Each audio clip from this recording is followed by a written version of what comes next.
السلام علیکم ورحمۃ اللہ وبرکاتہ۔ بسم اللہ الرحمن الرحیم۔ شہوات اور بیماریوں سے بچنے کا نبوی وظیفہ۔ اسی امام حاکم نے روایت کیا ہے، جلد نمبر 1، حدیث نمبر 532۔ شہوات اور بیماریوں سے چھٹکارا حاصل کرنے کا نبوی وظیفہ یہ ہے: اللہم جنبنی منکرات الاخلاق، اللہم جنبنی منکرات الاخلاق والاہواء والاعمال والادواء۔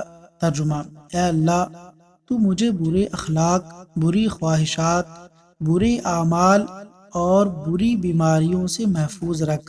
اللہ تبارک و تعالیٰ سے دعا ہے کہ اللہ تعالیٰ ہمیں تمام بیماریوں اور آفتوں سے محفوظ رکھیں۔ آمین۔